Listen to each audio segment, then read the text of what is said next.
Okay, so I came on here to talk about my new mini marriage course, the individuation framework. So what am I incorporating here that is different? So I would say three things, okay? One is that there is a heavy focus on individuation. Individuation, it's called the individuation framework. Individuation is about developing your own individuated sense of self, completely separate from your husband, right? Who you are, what you feel, what you desire, what you need, what you believe, how you want to live your life should be the same regardless if you're married or not, if you're in connection with your husband or not, if you like regardless, like who are you apart from your relationship? And I have never come across a woman who was really struggling in her marriage that had a very healthy individuated sense of self. Because what happens in these dynamics is that there's a lot of enmeshment. Okay. And there's a lot of people pleasing. There's a lot of just really like not knowing where I end and you begin. And that honestly is like a rotten foundation to any relationship. Like it's I don't want to say rotten, it's like such a negative word, but it's like if you think of a house, right? If you think of a marriage as a house, the foundation of it is for both people to have a healthy individuated sense of self. And that's not the case for a lot of people. And so when that's not there, it's like you're trying to build a house on a very weak, shaky foundation. Okay. Which actually now I'm going to jump to something else. There's two other things that I talk about that I bring in. But first, we're going to go off on a tangent here, right? So when there is no strong foundation, a strong like individuated sense of self, you and your husband, that's a weak foundation. And what people are trying to do in these cases is build this whole house on top of a weak foundation. And what that looks like practically is all the marriage advice out there, all the relationship advice out there, that all has to do with an agenda of connection. Connection, trying to have connection with each other is trying to build like a beautiful, healthy house. The thing is that it doesn't work when there isn't the foundation of individuation, right? And so that is why I'm going to bring this up a lot. I talk about it in my promotional materials, and I'm going to explain it more in depth in the course, is that we cannot have an agenda of connection. What does that look like? It looks like when a couple is struggling, people are saying, go on dates, have fun more, be more feminine, right? And like, if you're feminine, then, he'll rise into his healthy masculinity. Or you see each other and you need to learn to see each other and see beneath the words of what the person is saying.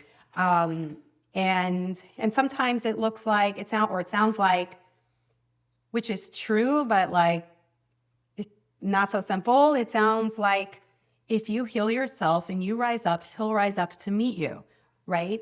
And yes, but there isn't enough explanation for what it looks like, because no, it's not just that for so many women. And by the way, everything I'm saying that people advise, it works for a lot of people. And that's why it's advised, right? And that's why it's part of a therapeutic framework. But this is turning into like, this is more of a sneak peek of the course, but there's much more detail. So if you like what I'm saying, you're definitely going to want to be tune into the course. But there's a reason why it's advised, because it works for a lot of people. The thing is, it also doesn't work for a lot of people. There's a lot of couples that are falling through the cracks. And that's what I want to address here. Like that's who I'm trying to help. The couples, the women, really, I'm focusing on women, the women who are falling through the cracks and they're not being heard, they're not being understood, they're not being supported because they're getting advice that is either not enough, not clear enough, or just making things worse. An example of how connection focused advice can make things worse is something that I was thinking about recently was how there's a lot of talk about expressing appreciation, right? So a woman, again, man could also be told this, but I'm talking to women. The woman is advised to really express appreciation for her husband. Now, that's a great thing. That can really do wonders for a lot of marriages, except I'm focusing on the women that are falling through the cracks. And for those women, expressing appreciation at best doesn't help. Like, it doesn't change anything. Like, it's not reciprocal, meaning it's not like, oh, if she expresses appreciation to him, then he's going to soften and he's going to appreciate her, because it's not a reciprocal relationship. And then worse, it makes things worse because the appreciation doesn't make him feel appreciated in this like healthy, loving way. The appreciation makes him feel more entitled than he already does feel, right? The appreciation feeds his delusions, let's say, that he's working harder than her, he's doing more than her. And it can just feed his entitlement that I shouldn't have to do more, I'm already doing so much. Like, nobody talks about that. Who's talking about the fact that appreciation can make things worse? And I remember hearing from a woman, she, for the longest time, she couldn't, she was saying that she was being told by the experts, professionals to show appreciation, and she felt resistance inside. And it wasn't, but she didn't understand why she was feeling resistant. And it wasn't until she was able to put words to it that she was able to say, oh, this is why I don't feel comfortable expressing appreciation.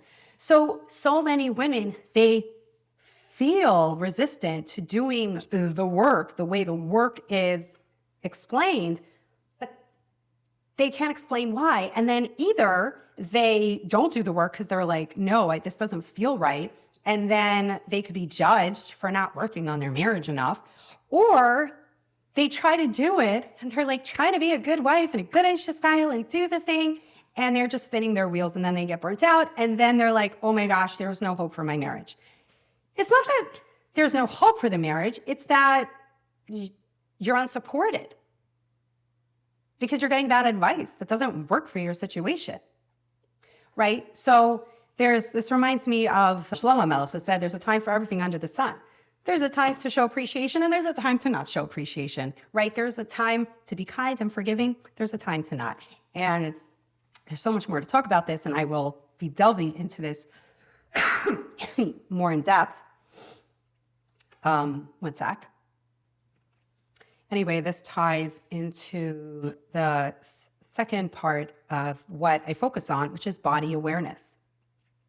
Feeling into what you're actually feeling inside, and not like another thing that is very common with women who are really struggling in their marriages is that they're disconnected.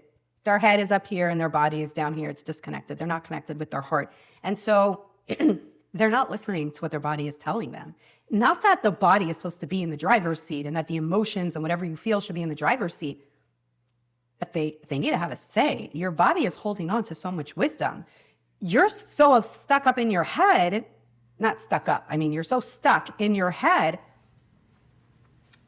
that you're not listening to the wisdom of your body, and your body has a lot to share, right? This ties into the example of the woman who couldn't explain why she didn't feel comfortable expressing appreciation to her husband, but she just felt the resistance.